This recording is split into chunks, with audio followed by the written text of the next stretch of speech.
nos ilumine y nos invite a caminar juntos.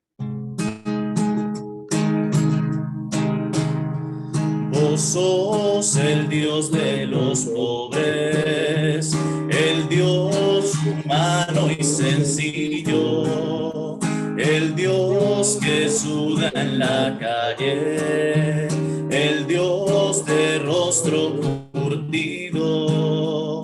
Por eso es que te hablo yo, así como habla mi pueblo. Porque sos el Dios obrero, el Cristo trabajador. Por eso es que te hablo yo, así como habla mi pueblo. Porque sos el Dios obrero, el Cristo trabajador. Vos vas de la mano con mi gente, luchas en el campo y la ciudad, haces fila ya en el campamento para que te paguen tu jornal. Vos sentís el frío de la noche durmiendo en las casas de cartón, y cuando te roban tu salario hasta protestas contra el patrón. Vos sos el Dios de los pobres, el Dios humano y sencillo, el Dios que suda en la calle, el Dios de rostro curtido.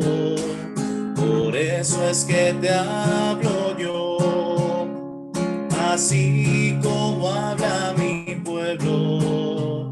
Porque sos el Dios obrero, el Cristo trabajador. Por eso es que te hablo yo, así como habla mi pueblo. Porque sos el Dios obrero, el Cristo trabajador.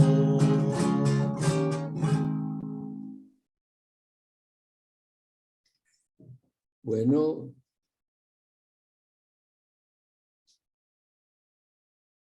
Te escuchamos, Fede. bueno, perdonen esta demora tan grande, pero ustedes saben que los medios de comunicación hoy son súper enredados, y yo venía con tiempo, estaba en una reunión, nota de un matrimonio un poquito especial, y salimos. Para ir nos demoramos media hora, y para venir yo salí de allá a las 6 y vine ahora. Bueno, entonces vamos a pensar un momentico en el sentido que le vamos a dar a esta reflexión, que es, como decía Lady, como una preparación a la Navidad, pero como concretizada en el pesebre. ¿Qué significa para nosotros hoy el pesebre? Y entonces podemos mirar esto en 3 puntos. Primero, dimensiones de lo religioso hoy. Segundo, cómo mirar el pesebre desde esas dimensiones. Y tercero, qué conclusiones concretas tiene para nosotros y para vivir la Navidad hoy. En primer lugar, ¿cuáles son las dimensiones con las que tenemos hoy que mirar lo religioso? Y recuerden que en la década del 60 hay un cambio en la visión del mundo, en la manera de mirar el mundo, un cambio cultural que se expresó de una manera muy simple. Al principio decían que entramos en una época de cambio, después dijimos no, en un cambio de época, porque el cambio no es de una idea por otra, sino una manera de mirar la realidad por otra.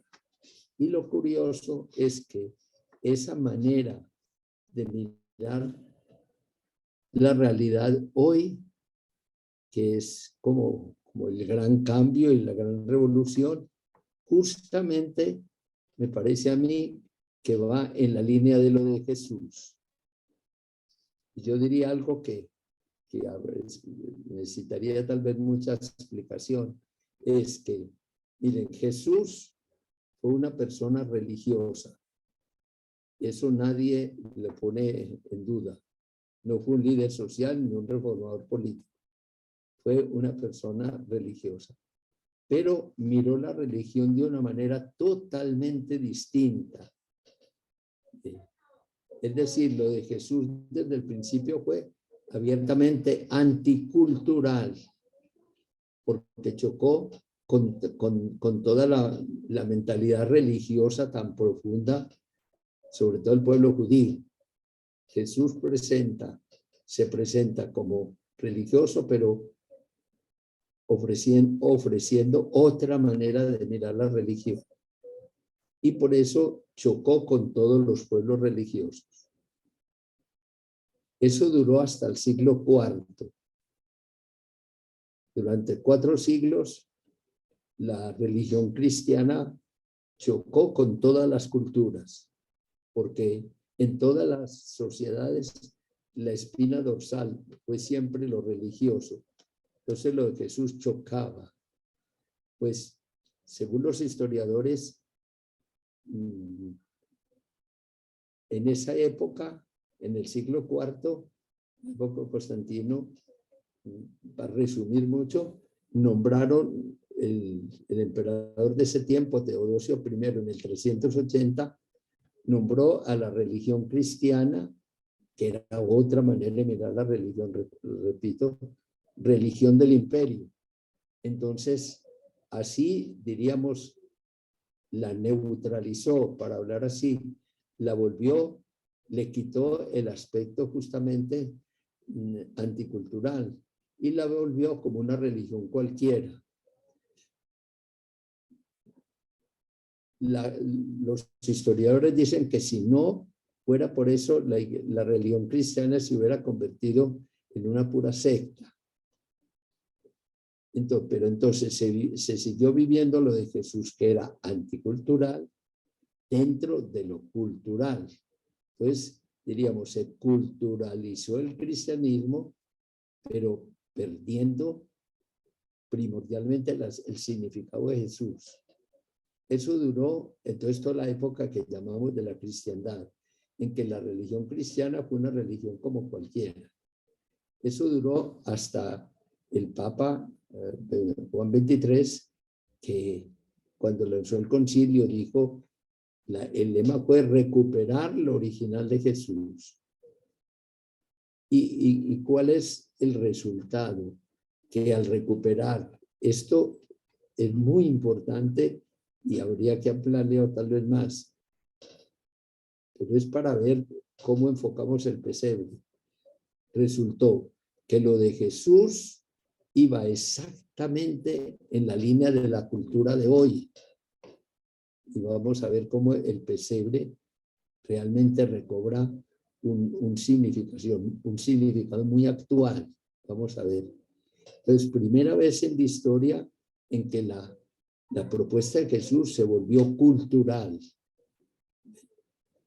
¿Por qué? Entonces decimos, la cultura religiosa hoy sigue dimensiones de la cultura religiosa hoy. Hoy la cultura religiosa distingue la espiritualidad, la religión y la fe cristiana. Son 3 dimensiones totalmente distintas.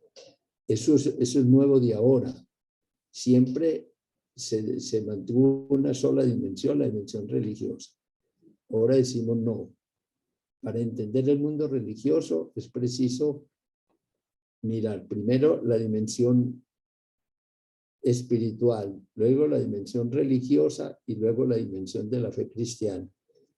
Muy resumido, y si no les queda claro me dicen por qué, Me parece a mí que esto es clave para comprender que la propuesta de Jesús, vuelvo a repetir hoy, es absolutamente cultural. Y que toda esta cuestión del pesebre, que se ha vuelto también una simple cuestión cultural, sin embargo, si la sabemos mirar, nos revela todo un mensaje religioso, o mejor, un mensaje evangélico, que es el que necesita el hombre de hoy. Entonces, las tres dimensiones son la espiritual, la religiosa y la fe cristiana. La espiritual, ¿cuál es? Se descubre ahora que lo original del ser humano no es lo religioso, sino lo espiritual. ¿Qué es lo espiritual? Es la capacidad que tiene el hombre de darle un sentido a las cosas, de buscar el porqué de las cosas. Eso es lo que lo distingue propiamente el hombre del animal. Y en esto, pues, se tumba la idea de que la religión es lo original del cristiano, del ser humano. No. Lo original del ser cristiano es que, mira, siente la necesidad de buscarle un sentido a las cosas, un valor a las cosas, el por qué, qué finalidad tiene la vida. Y eso nada tiene que ver con lo religioso. Eso, hoy hay y en ese sentido hay, en la medida en que el mundo de hoy no es un mundo socialmente religioso, pues entonces esta dimensión de espiritualidad estalla. Y se llama espiritualidad porque el animal se rige por el instinto, el ser humano se rige por el espíritu. El ser humano tiene espíritu, entonces es espiritual. La dimensión espiritual, repito, es la búsqueda de sentido. El ser humano es un ser trascendente, el animal es inmanente, es decir, se cuestiona el por qué, para dónde van las cosas. De ahí, esa es la primera dimensión. De ahí surge espontáneamente la dimensión religiosa. No necesariamente ni instintivamente, sino espontáneamente. ¿Cómo? Es muy fácil. Miren, yo tengo aquí un objeto, diríamos, tengo estas gafas y la pregunta es, ¿eso es para qué y quién lo hizo? Y eso lo tuvo que haber hecho una persona muy inteligente. Pues cuando el ser humano hoy mira la naturaleza, el universo, se puede preguntar quién hizo eso, qué sentido tiene, quién lo hizo. Y de ahí entonces descubre la religión como una obra, una obra de la cultura humana. Si esto lo tuvo que haber hecho una persona inteligente, con mucha mayor razón el universo. Y esa persona muy inteligente que hizo eso se llama Dios. Entonces, la religión es una creación de la cultura, de la razón humana, que descubre que todo esto, el universo, lo hizo Dios y le dio como diremos, le hizo una manera, al hacerlo, le dio al mismo tiempo unas normas por las que la persona tenía que regirse frente a la realidad. Entonces, la religión es una creación de la cultura para explicar esa necesidad de trascendencia de la persona, esa pregunta final, ¿qué sentido tiene todo esto? Eso es absolutamente racional. Y desde ahí, Jesús, que fue una persona absolutamente humana y religiosa, vino y dijo, eso, todo lo de la religión es absolutamente válido y es correcto, es verídico, diríamos, yo les ofrezco otra manera de mirar la religión. Y la religión descubre a Dios como creador y juez. Jesús dijo, sí, Dios es creador y juez, pero es papá, es Abba, es padre. Dios es juez, claro, pero es un juez papá, misericordioso y tierno. Entonces le dio un vuelco completo a la religión. Pero para llegar a la religión de Jesús, entonces hay que hacer como un salto, que Kierkegaard lo llamó el salto de la fe. Pasar de lo puramente racional a abrirse a una persona que le ofrece una manera de mirar la vida. Esa es la fe cristiana. La diferencia entre religión y fe cristiana está clarísimo en un texto que es clave de la 2 Corintios capítulo 12, versículo 7.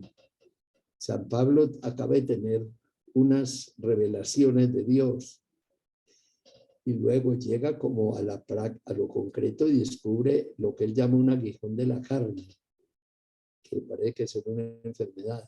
Y entonces miren la reacción de él, dice, Dios, dice 2 veces, dice, Dios me mandó esto para que no me enorgullezca.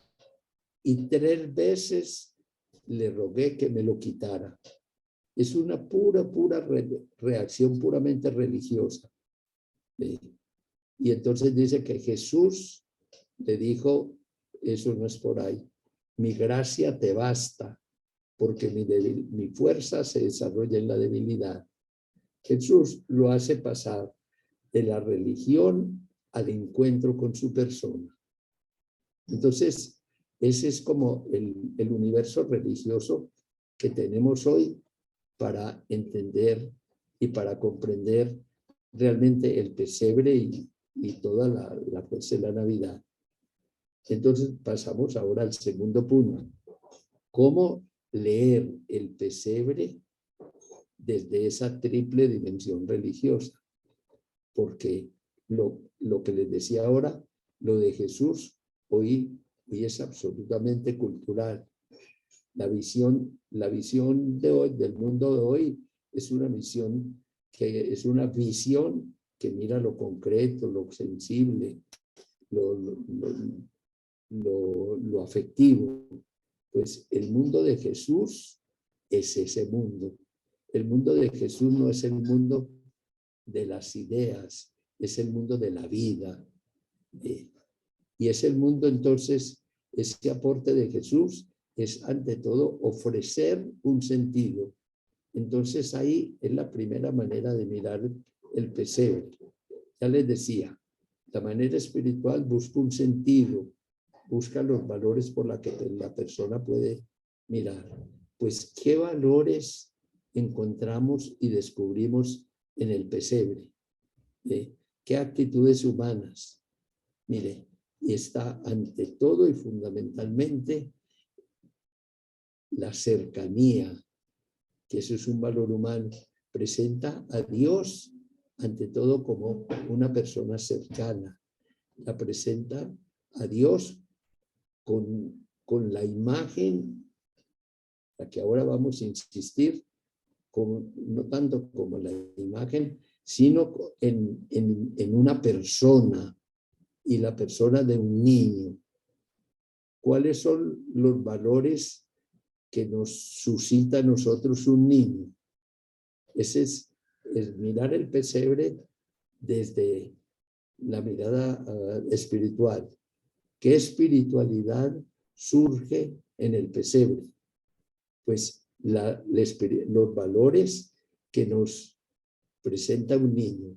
Y mirando, a partir de ahí, pues podríamos ampliar mucho, leyendo todo el texto del nacimiento de Jesús desde el punto de vista de valores. ¿Qué valores y antivalores vemos?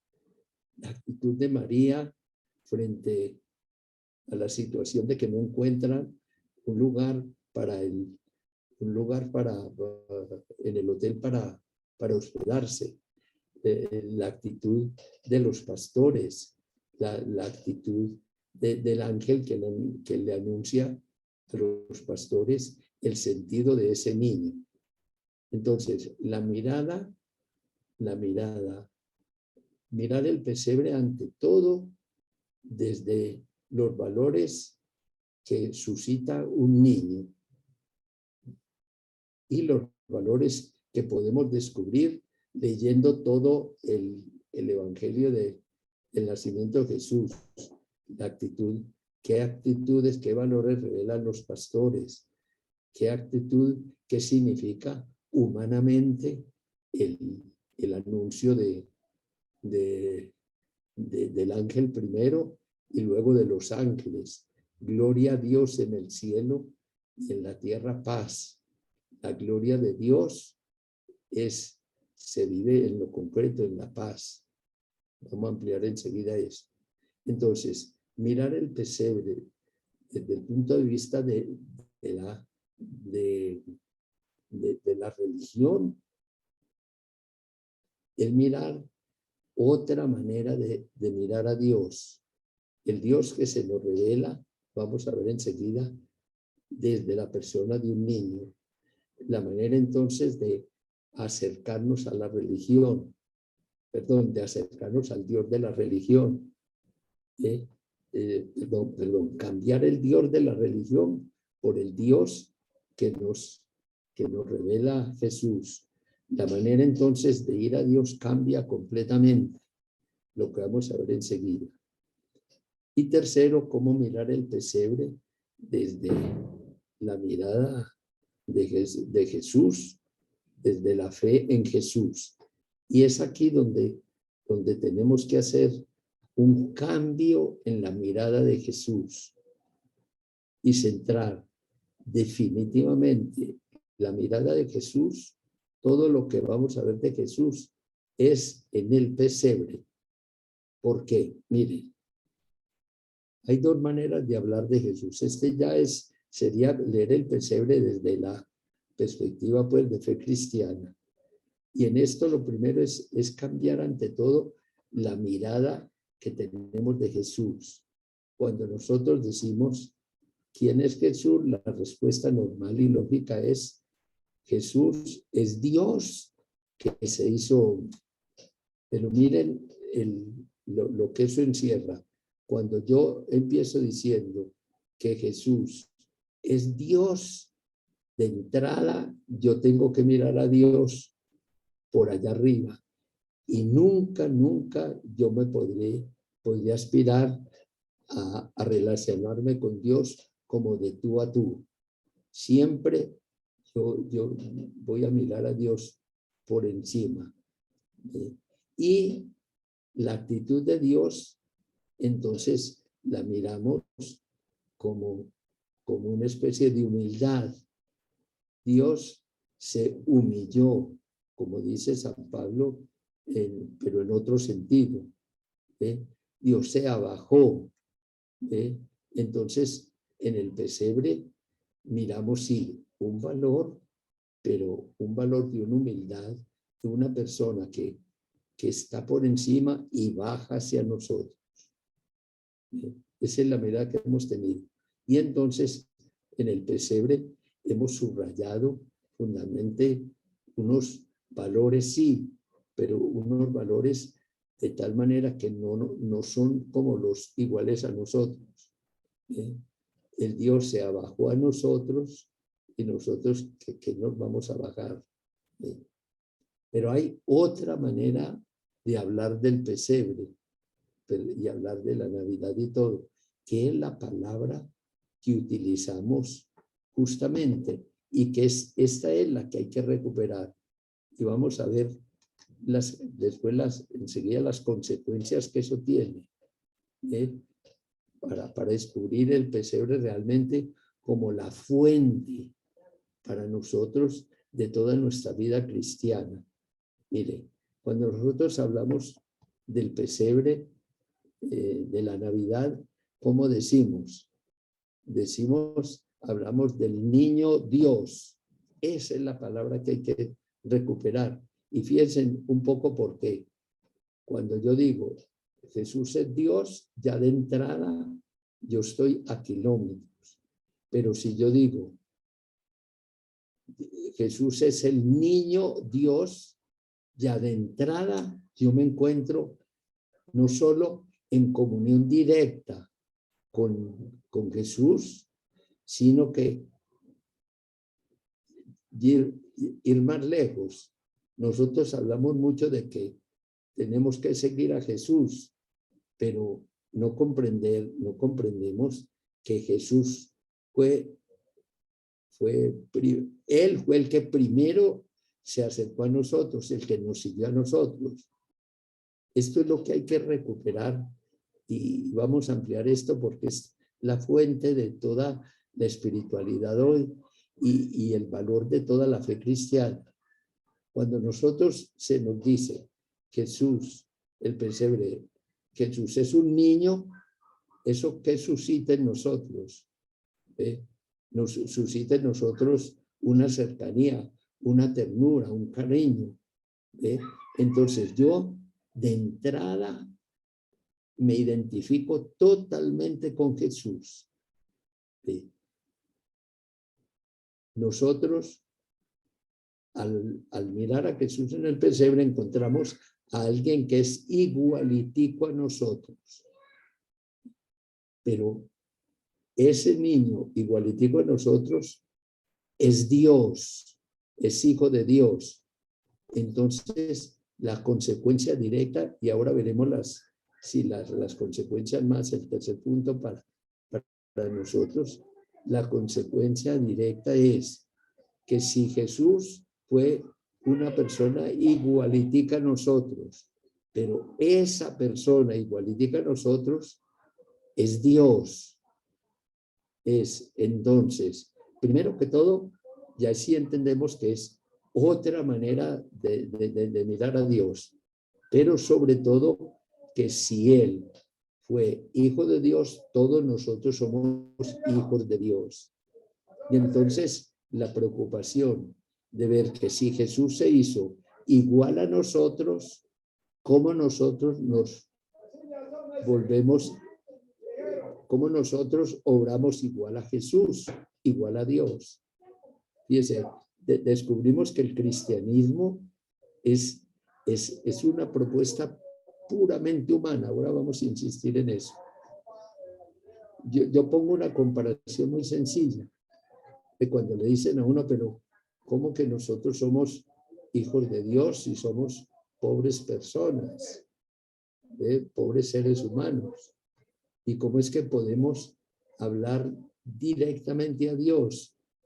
Nosotros inmediatamente se lo decimos por la gracia y todo, sí, pero es que hay un lenguaje humano que es muy sencillo. Y yo a la gente de aquí le pongo esta comparación que le entienden perfecto. Yo digo, yo me encontré unas piedrecitas por aquí, verdecitas, muy buenas, muy bonitas, y las tengo aquí. Y llega alguien y me dice, yo voy a traerte una piedrecita igualita a esa. Y la muestra es igualita, piedrecita, dice, y esta piedrecita mía es un diamante. Conclusión, esas piedras que yo tengo son también diamantes. Fíjense, eso es lo que tenemos que recuperar en el pesebre, de esa condición humana de Jesús, de niño, es Dios. Entonces, nosotros podemos, la consecuencia que vamos a sacar ahora, podemos vivir de la cercanía de Dios ya. Podemos vivir exactamente la vida humana como la vivió Jesús, porque Él vivió su vida humana como la de nosotros, entonces nosotros podemos vivir la vida humana como la de Jesús. Entonces ese sería como entonces la lectura del pesebre desde lo religioso. Y ahora sería la tercera parte. ¿Qué consecuencias tiene eso para nosotros? Mire, la primera son varias consecuencias y después una como conclusión, son varias consecuencias. La primera es que nosotros entonces tenemos que recuperar lo humano como el punto de partida de la manera de vivir a Dios. ¿Ve? La manera, ya eso en el siglo I, San Ireneo decía una expresión que es clásica: la gloria de Dios es que el hombre viva. La gloria de Dios está en la vida humana. Lo primero que tenemos que recuperar es que la condición humana, la vida humana, tal como es ahí donde encontramos y donde vivimos de Jesús. Miren, esa es como la primera conclusión. La segunda conclusión es que entonces nosotros tenemos que descubrir en la manera como Dios en Navidad se acerca a nosotros, la manera como nosotros tenemos y podemos acercarnos a Él siempre. Y esa es, mire, del pesebre sacamos como 3 puntos que son hoy fundamentales para vivir la vida humana a la manera cristiana. Sacamos, en primer lugar, que lo que importa ante todo es la condición humana. Miren, yo haría un poquito una aplicación de eso a todo lo del aguapanelazo.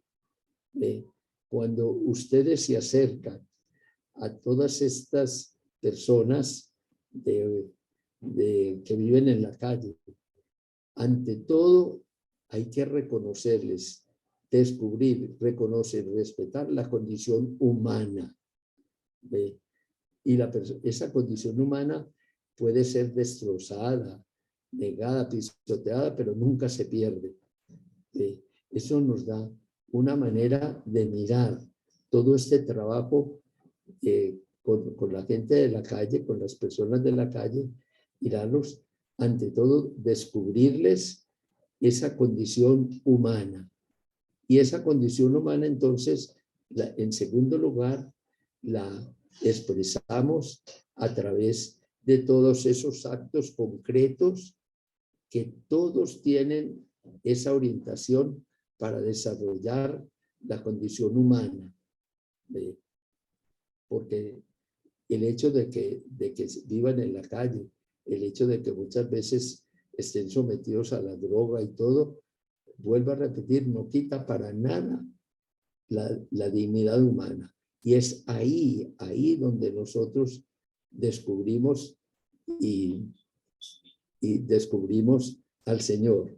Y entonces eso nos da que en esta gente que tiene una situación tan difícil, tenemos que mirar los valores que hay presentes, valores de fraternidad, un montón de valores que están presentes realmente o presentes pisoteados.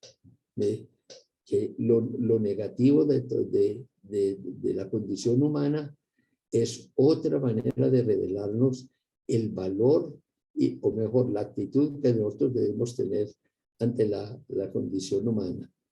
Y el tercer lugar es que entonces nosotros, esto marca, digo, el pesebre te marca toda la orientación que debemos tener en nuestro trabajo concreto, porque ese Dios que se nos revela en Jesús, que se nos muestra en Jesús, se nos revela en la condición humana y en los otros. Y eso es espontáneamente, porque si Jesús, repito, un hombre como nosotros, todos los otros son también hijos de Dios, entonces todos los otros somos hermanos entre nosotros. Esa es como la visión que nos puede dar el pesebre para todo el trabajo de nosotros, de ustedes, con las personas de la calle. Y de aquí la conclusión es que entonces para vivir todo esto necesitamos como tres condiciones. Yo diría como 3 condiciones y necesitamos la necesidad de una palabra que nos ayude a vivir todo esto. Las 3 condiciones de posibilidad son entonces conocer a Jesús. Nosotros decimos muy fácil todo esto, el discurso que yo les he echado ahora, decimos ahora que Jesús está en nosotros, son cuántas veces lo hemos dicho, pero yo no puedo decir que Jesús está en nosotros si no conozco a Jesús. Y a Jesús solo lo conocemos en la oración, en el Evangelio. La dimensión de oración es fundamental. El pesebre como que nos grita a nosotros la necesidad de orar para descubrir y conocer la persona de Jesús. Y esto porque ustedes saben que la oración es esencialmente afecto. Recuerden ustedes 2 definiciones de oración. La de Santa Teresa es trato de amistad. Y la del padre Foucault, la edición de la amistad es encontrar a Jesús en la realidad, encontrar a Jesús en nosotros.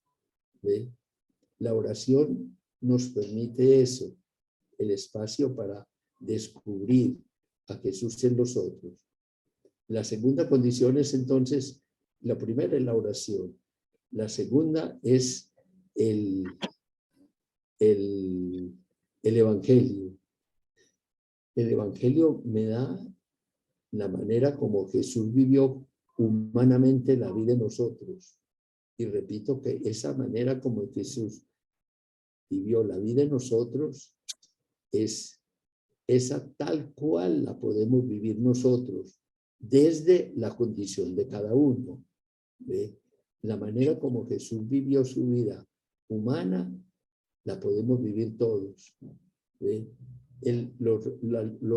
Todo lo que descubrimos en el pesebre, digo, ahí habría mucho para analizar y yo pues resume todo el sentido de los pastores, de esas 3 presencias que descubrimos en el pesebre, la de Jesús, José y María, la del ángel y la de los pastores, esas 3 presencias.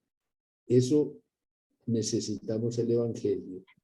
Y luego la tercera condición es necesitamos la Eucaristía como celebración de esa presencia. Todo lo que nosotros le damos valor en la vida, necesitamos celebrarlo. Y la Eucaristía es justamente la celebración de esa presencia de Jesús que vive en nosotros. Y por último, algo que yo tal vez en alguna otras veces lo he repetido, es la necesidad que tenemos hoy, en el mundo de hoy, cuando hemos perdido todos los valores absolutos, todo lo de arriba se fue al suelo con la pandemia. Ustedes recuerdan ese folletico de Edgar Morin, hace poquito 100 años, que decía, él hablaba que con la pandemia todo se fue al suelo.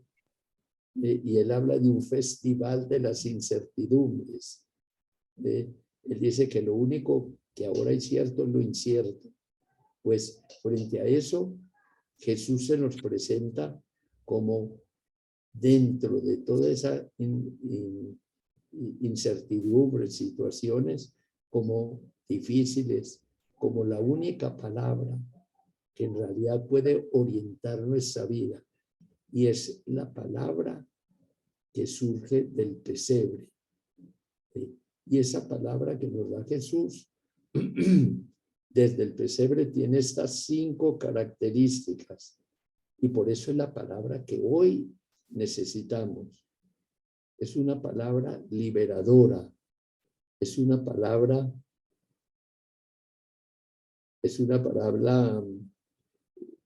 que nosotros podemos comprender. Es una palabra absoluta, es una palabra segura y una palabra libre. Digamos una palabrita de esos desde el pesebre.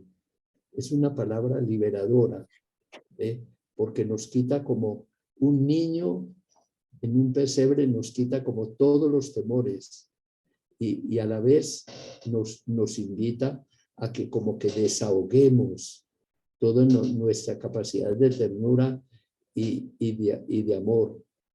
El pesebre,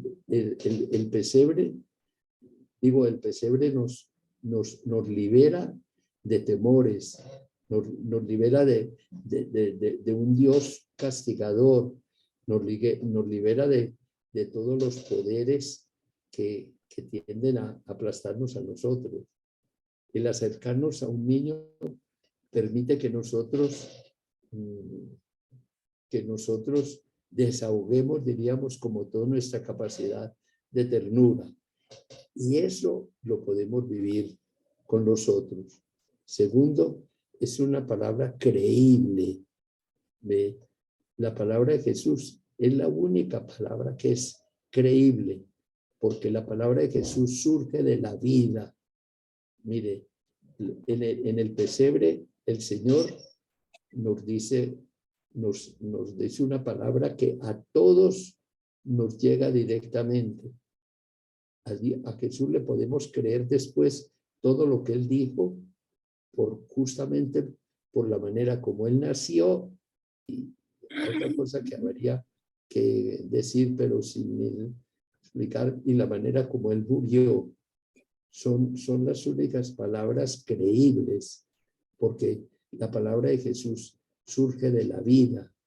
El pesebre nos grita una palabra que todos podemos entender.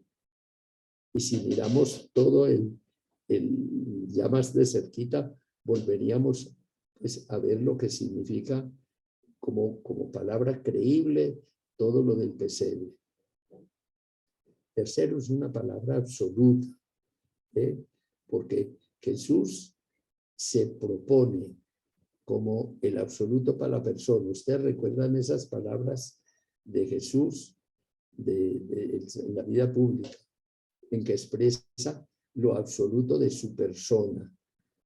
Si alguno no me ama ni más que a su padre o su madre, no es digno de mí, y punto. Si alguno no me ama a mí más que a sus hermanos, no es digno de mí, y punto. Esa palabra es la palabra que yo diría como que expresa la fe cristiana. El cristiano es la persona que tiene que decir que Jesús es su absoluto, pero añadirle la segunda parte, que es volver al pesebre. Es ese que cuando Jesús dice, el que no me ama a mí más que a su padre o su madre no es digno de mí, diríamos, nos sentimos nosotros tal vez atemorizados de no ser capaz de decir eso. Jesús te dice, si usted no me ama a mí más que a su padre o a su madre, no es digno de mí. Si no me ama a mí más que a sus hijos, su esposa, es digno de mí. Si no me ama a mí más que usted mismo. Pero la segunda parte es, pero a mí solo me encuentran en usted mismo, en los otros, en sus amigos, en su familia. Y esa unión de esa exigencia absoluta con la manera de vivirla es la que nos presenta el pesebre. No tenemos nosotros ningún inconveniente en descubrir que Jesús nos da seguridad en todo, porque nos podemos acercar siempre a Él, pero el acercarnos a Él implica que lo encontremos en los otros, en todos los otros, llevando siempre los orígenes, que son el pesebre. Y luego la tercera es una palabra segura, porque es la palabra de Dios. La humanidad de Jesús se reveló como divina, se hizo como visible para nosotros en la resurrección. La resurrección fue la muestra, o mejor, la prueba de que ese niño que estamos ahora viviendo y reconociendo como Dios, realmente es Dios. Y realmente es Dios porque resucitó. Y por último, es una palabra libre. La palabra del niño es una palabra que se ofrece siempre y que se ofrece para que nosotros la interpretemos y de ahí para adelante que organicemos pues toda nuestra vida. Yo terminaría simplemente también con la expresión del padre Foucault. Dice, desde el momento en que descubrí a Jesús, Él me robó mi corazón y yo no puedo vivir sin Él. Y luego, hablando del pesebre, decía, el pesebre fue el que tocó la fibra más profunda de mi vida y la que me enseñó que Jesús estaba y nos podíamos acercar toda persona. Y es la explicación que él da del pesebre, así en general. ¿Ve? Dice, Jesús nació en un pesebre porque él quería mostrarnos una manera en las que podíamos acercarnos, identificarnos, todos, los ricos y los pobres. Se dice, al pesebre, los primeros que fueron los pastores, que era el grupo social más despreciado de la sociedad, pero fueron también los reyes. Y dice, si Jesús hubiera nacido en el palacio de Herodes, hubieran podido entrar los reyes, pero no los pastores. De modo que yo espero que esta reflexión sobre el pesebre entonces nos haga entrar ya mañana en la novena sabiendo como más en profundidad, un poquito más en profundidad, el valor humano que tiene toda esta celebración del pesebre. Esto es lo que yo les podía compartir. No sé si habría alguna pregunta que quisieran hacer.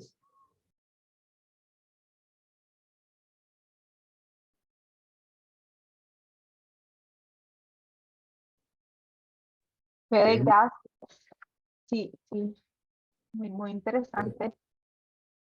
Todo lo que nos dice creo que nos prepara un poco para empezar a vivir y que verdaderamente nazca dentro de cada uno de nosotros, ¿no? Desde lo que somos y desde el ser que cada uno porta pues a la humanidad, desde la parte humana. Tú nos enviabas, y yo creo que se les compartía a todos los que estamos acá en la hojita que nos decían léala antes, y bajo un poema que creo, no sé si es de tu autoría, el poema que nos colocabas ahí, ¿sí? ¿Cómo? Bueno, ¿qué me dices? ¿Qué me dices, Lady? Fede, en la hojita que tú nos enviaste, tú nos colocabas un poema, en ese poema nos colocabas 3 preguntas, ¿sí recuerdas? No sé si alguno de acá se anima a proclamar un poco ese poema y que en torno a ello, después de lo que Fede nos dijo, podamos rumiar un poquito, sacar un poco sobre esas 3 preguntas que tú sacabas y es, ¿qué te Así. parece que revela una espiritualidad y cómo la revela desde ese Sí, poema? sí. ¿De qué Eso. podría ser? ¿A quién podría ser dirigido? Entonces, no sé si se anima. Sí, ya entiendo. Eso se me pasó todo, tal vez podía haber dicho al principio. Eso es para mostrarle que toda persona desarrolla una espiritualidad, toda persona. ¿Ve? Entonces, por eso les ponía que, a ver, si ese poema desarrolla unos valores, yo creo que todos estaban de acuerdo, ¿cierto? Unos valores profundísimamente muy humanos y muy buenos. Y de quién puede ser y a quién puede ser dirigido. Y es ahí donde todo el mundo, hasta ahora, a todas las personas que les he dado ese test de espiritualidad, siempre se equivocan, yerran. Porque yo, si ustedes pudieran haber buscado dónde es, pero ese poema es de Pablo Neruda, en el Cántico General, y es dirigido al Partido Comunista. Ese es como el choque. ¿Ve? Y sin embargo, ese es un poema profundamente humano, y yo lo leía como a la luz de la Navidad y decía, es que la presencia de Jesús en el pesebre nos tira todo eso que dice él ahí, y sin embargo, pues él no escribió eso como un poema religioso. Es como para nosotros eso, suscitar en nosotros esa necesidad de que nosotros también elaboremos nuestra propia espiritualidad.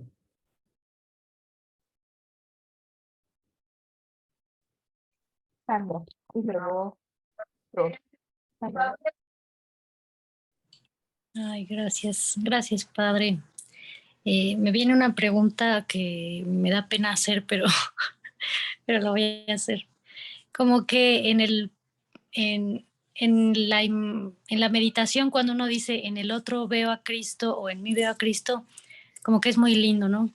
Pero ¿cómo hacer cuando el otro me genera como, pues sí, como mucho contradicciones, ¿no?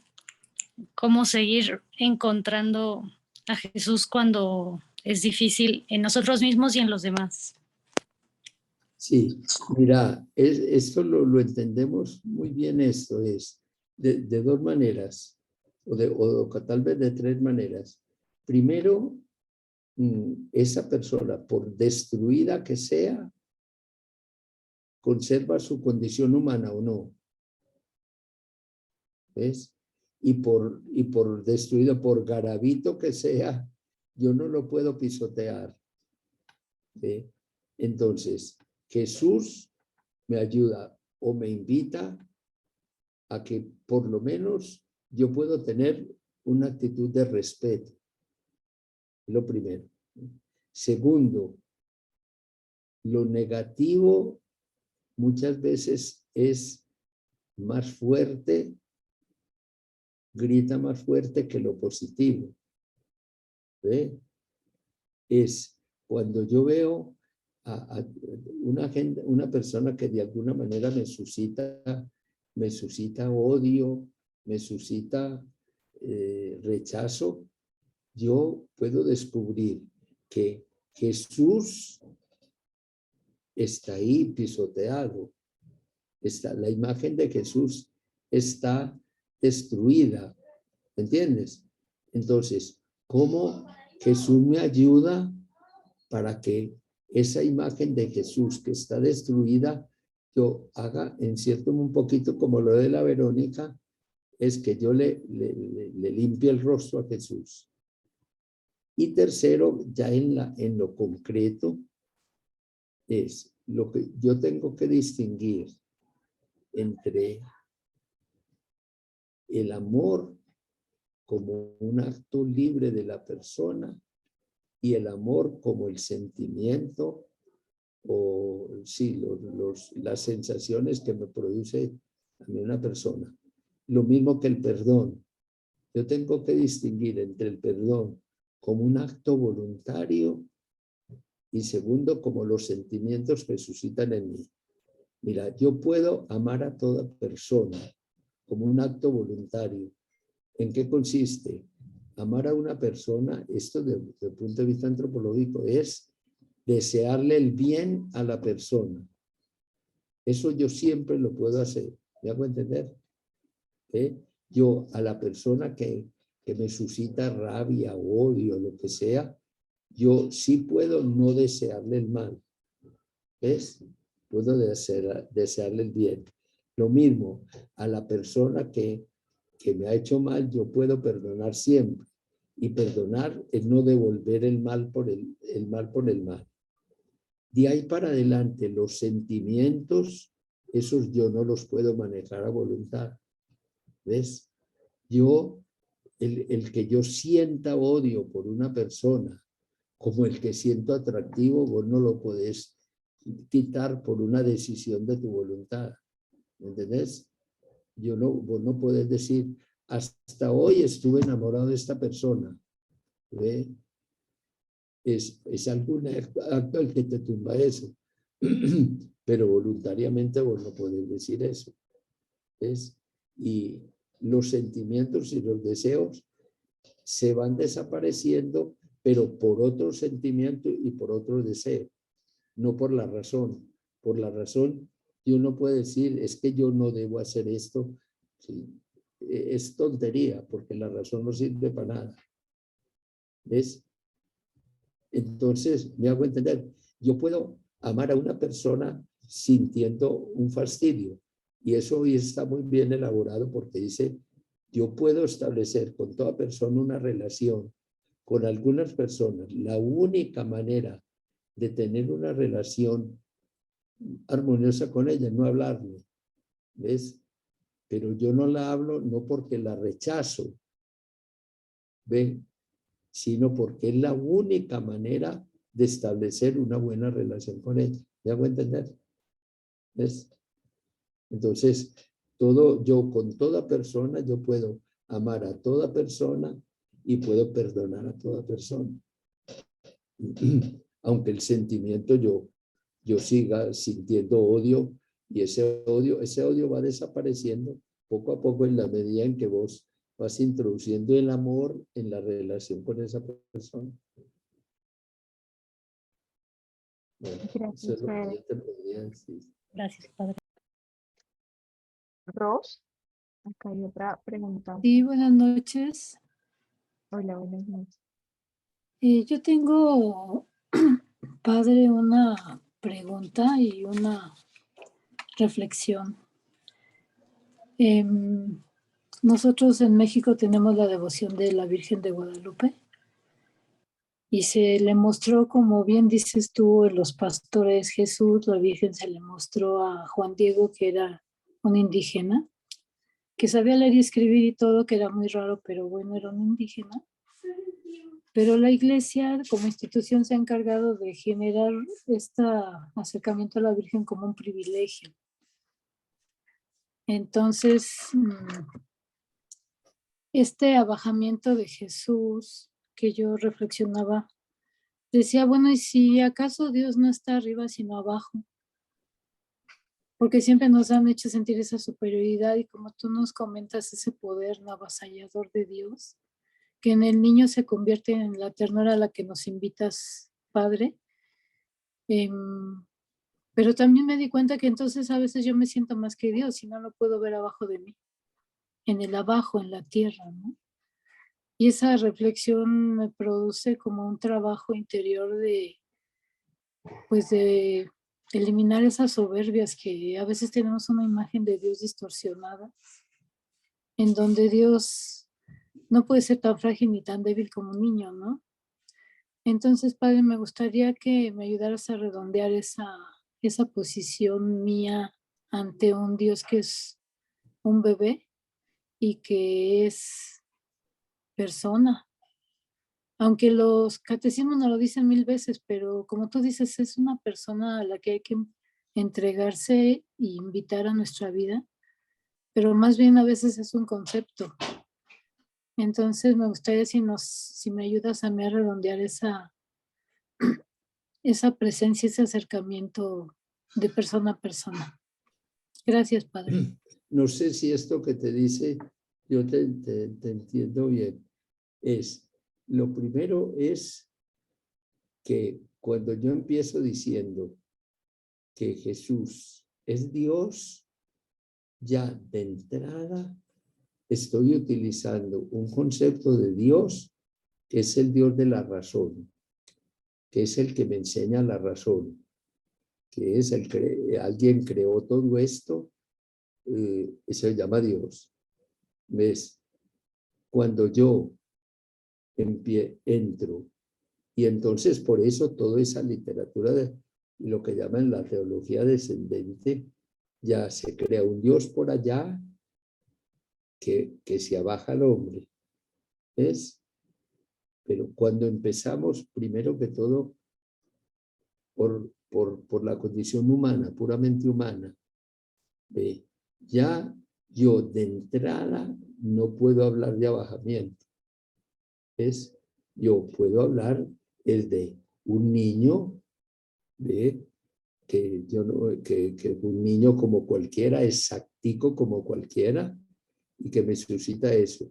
Y luego ya conociendo la historia de Jesús, es donde yo digo, donde yo ya voy a decir, pero eso es ya después de que yo he conocido a Jesús, que ese niño es Dios, y entonces ahí yo sí podría hablar de un abajamiento de Dios, que es un poquito, propiamente casi que esa palabra también lo utiliza San Pablo en la carta a los Filipenses, el capítulo 2. Dios de condición de Dios no retuvo celosamente el rango que le igualaba a Dios, sino que se anonadó, y tomando la condición de esclavo se hizo igual a nosotros. ¿Ves? Ya una vez que yo he conocido el Dios de Jesús, entonces yo ya puedo hablar de un abajamiento. ¿Me hago entender? Y entonces el empezar por lo humano tiene la superventaja que entonces yo me encuentro al mismo nivel. ¿Ves? Yo te pongo una comparación tal vez muy tonta.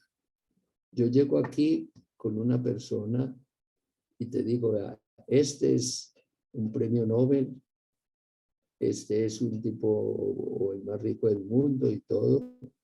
De entrada ya te condiciona la actitud, ¿entendés? Si yo llego con esa persona y digo, este es muy amigo mío, estás metido en esto y es muy amigo, y si vos te acercas a él con toda libertad, ¿ves? Y al final te dicen, sí, pero ese es el premio Nobel y todo. Lo que te suscita es entonces como admiración.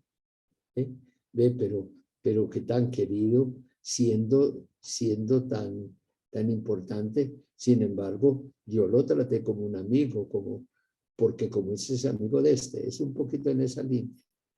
¿Ves?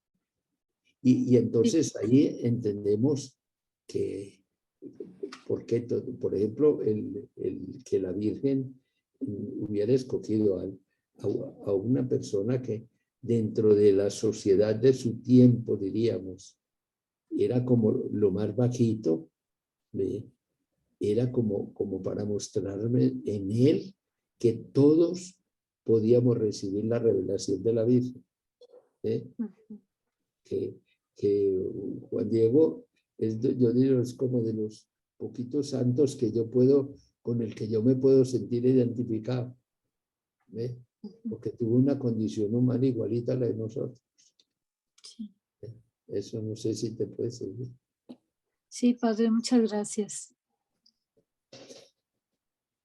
Fede, gracias. Yo creo que vamos concluyendo, pero antes José escribió una pregunta. José ahorita está en misión, ¿sí? Está en misión con nosotros, los misioneros de la Consolata. No sé si José puedes encender el micrófono para hacerla a viva voz.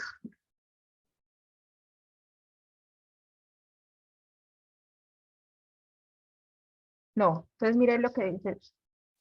No, dice que no puede encender el micrófono. Entonces, saludos, Fede. ¿Cómo podemos hacer vida, la kenosis de Jesús en nuestra cotidianidad? ¿Cómo podemos asumirla como un modelo de espiritualidad? Es la pregunta de José ahora. Yo creo que me parece que para hoy eso es facilísimo. ¿Ve? ¿Cómo descubrir la kenosis, que es el abajamiento de Dios? Si vos empezás mirando que Dios se abajó a vos, es muy difícil, porque a ver cómo yo me abajo. ¿Me hago entender? ¿Es?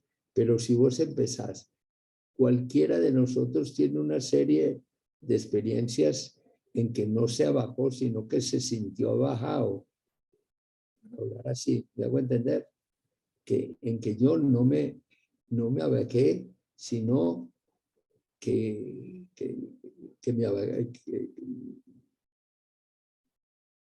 me abajaron los otros, o yo me sentí a través de unos fracasos y todo, que yo estoy por el suelo.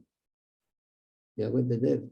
Pues de ahí inmediatamente te sentimos en comunión con el abajamiento de Jesús. ¿Entendés? Si yo veo cómo abajarme, por ahí no funciona. Pero si parto de abajo, yo creo que todos hemos sentido situaciones, o tenemos situaciones de que nos sentimos mal, que sentimos o que se nos pisotean y todo eso. Pues ahí es donde yo puedo reconocer que Jesús también sufrió eso o vivió eso justamente para que ese abajamiento no me destruya. ¿Ve? Leyendo bien el capítulo 2 de los Filipenses es muy claro eso. ¿Eh? Es la manera como San Pablo va mostrando la venida de Jesús, y luego que desde abajo vuelve a surgir. En la carta hay un movimiento de Jesús para abajo y luego desde abajo que empieza a subir. ¿Ves? Es lo que yo te digo que sería facilísimo para nosotros, porque es que no tendríamos que buscar cómo me hago yo, me abajo, como yo, sino cómo en mis abajamientos o en el abajamiento de la persona humana, por ejemplo, en algunas personas de habitantes de la calle, como en ese abajamiento yo reconozco el abajamiento de Jesús, porque esa persona es una persona humana igualita a la condición humana de Jesús. ¿Entienden? Todo cambia, la mirada, todo cambia. Nosotros nos hemos acostumbrado, digo, es la mirada religiosa y la visión religiosa la tenemos demasiado marcada y nos va a durar mucho, porque esa fue la entrada para llegar a Jesús. ¿Ve? De hecho, vuelvo a repetir, en el siglo IV, al declarar a Jesús, a la religión del imperio, se volteó todo. Se volteó todo. Y entonces se convirtió la religión como una religión cualquiera. Ese paso está muy fuerte en una película que es clásica, que se llama Ágora, que es el momento en que la iglesia pasa de perseguida a perseguidora. ¿Ves? Y por eso lo que es fundamental hoy es que empecemos por la humanidad de Jesús. Y miremos todo lo que significa esa humanidad. Y en la humanidad de Jesús nos encontramos absolutamente todos. Porque Jesús tuvo la misma condición humana en nosotros. La carta a los hebreos dice, menos en el pecado. Y esa es una traducción que hoy cuestiona mucho, porque es ambigua, ¿no? Porque puede dar a entender, unen mal con pecado. Entonces, si Jesús no tuvo pecado, entonces tampoco tuvo mal. Por eso la traducción hoy más correcta es la Biblia Hegemónica Francesa, que dice, tenemos un sumo pontífice que igual a nosotros, porque nos podemos sentir igual a él, porque él sufrió la misma debilidad de nosotros, pero no pecó. Esa es la traducción correcta. ¿Me hago entender?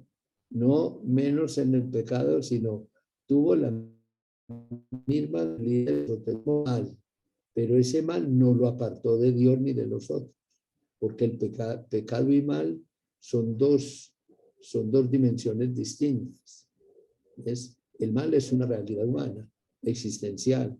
El ser humano no puede vivir sin el mal. Eso hace parte de su condición humana. ¿Ve? Pero el pecado es el sentido más claro, es el nombre religioso que yo le doy al mal. Cuando el mal lo miro como voluntario y como contrario a todo el amor de Dios. ¿Ves? Y que eso está en la revelación de pecado de los profetas. Es el segundo libro de Samuel, capítulo 11. ¿Ves? Fede, gracias. Yo tenía una última pregunta para ir cerrando, que no me quiero ir con ella, y era ahorita que tú hablabas sobre todo el tema de la razón y el corazón, ¿sí? Y a mí siempre me ha suscitado eso de es necesario lograr tener un punto de equilibrio entre la razón y el corazón, y si es necesario, ¿cómo lograrlo?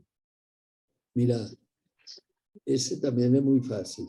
Mira, la persona tiene dos centros, la cabeza y el corazón. La cabeza es la que orienta, pero lo que mueve, lo que hace caminar es el corazón. ¿Me hago entender?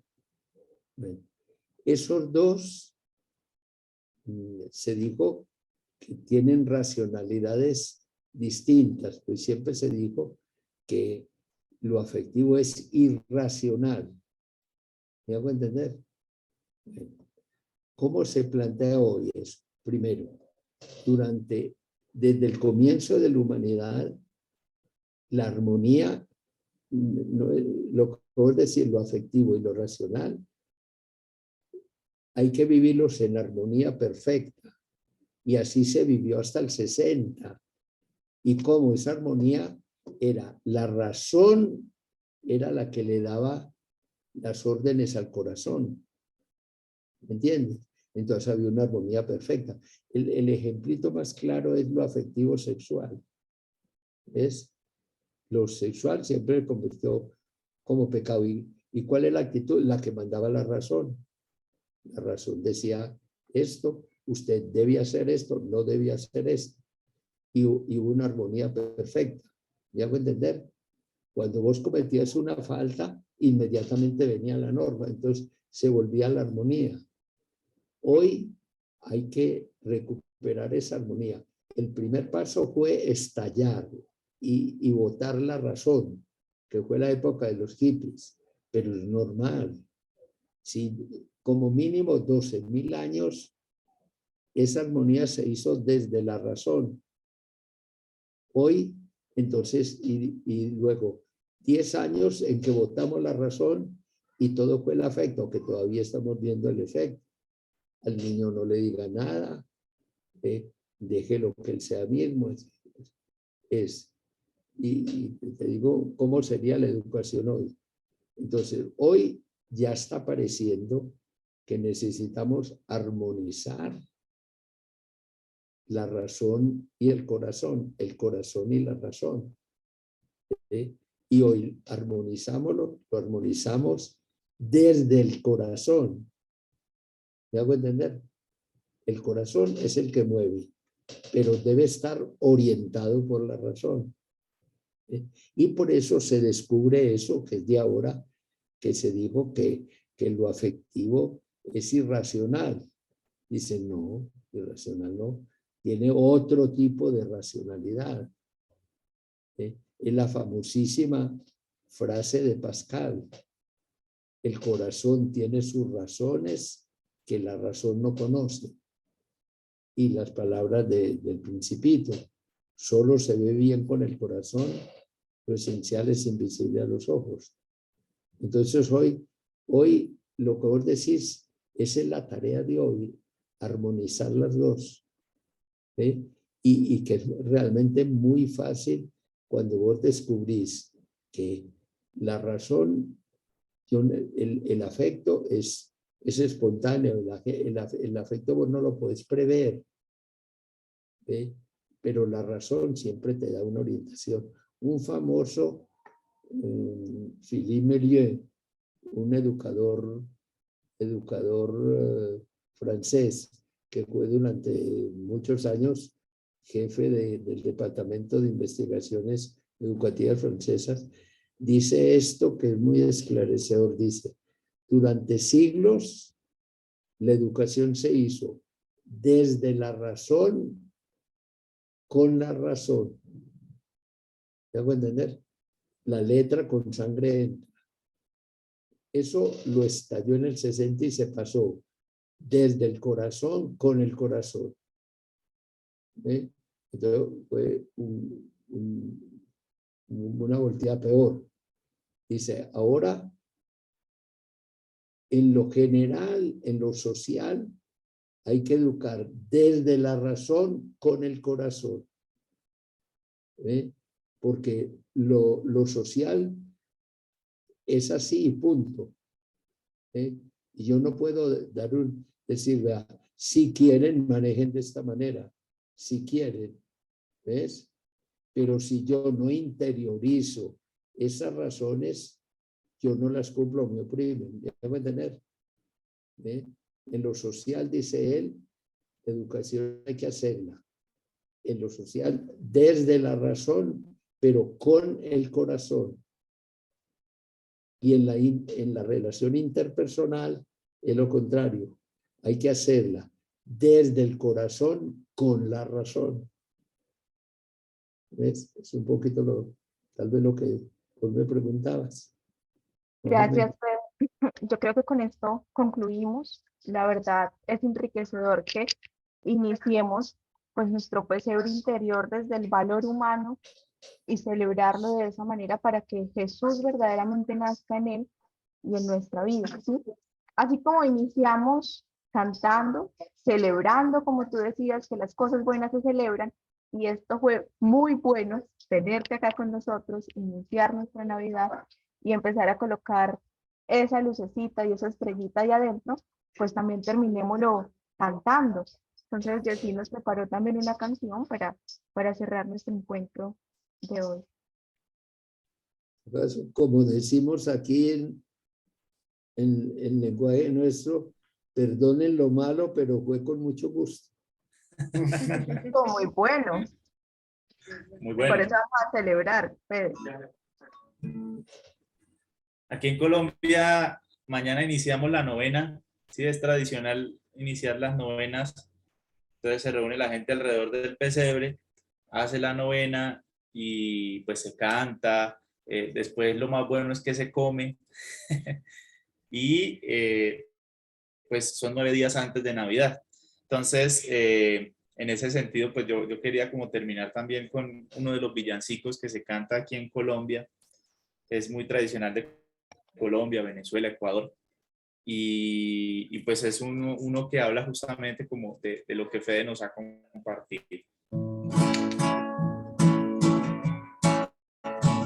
Vamos, vamos, vamos, vamos, pastorcitos. Vamos, vamos, vamos, vamos a Belén. Y veremos todos al Dios del amor. Con el perfume del alma y los homenajes de la adoración. En el portal de Belén hay estrellas, sol y luna. La Virgen y San José, la Virgen y San José, y el niño Dios en la cuna. Vamos, vamos, vamos, vamos, pastorcitos. Vamos, vamos, vamos, vamos a Belén. y veremos todos al Dios del amor, con el perfume del alma y los homenajes de la adoración.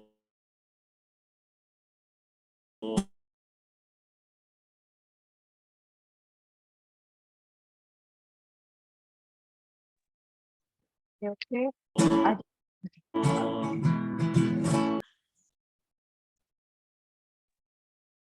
gracias a todos por acompañarnos. Celebramos un poco la presencia pues también de Fede para iniciar y la presencia de ustedes por acompañarnos hoy.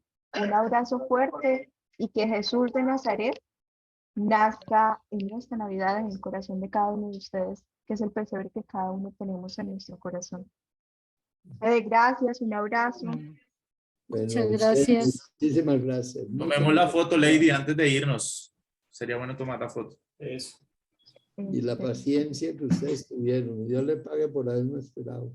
Ay, Muchas Fede. gracias, Fede.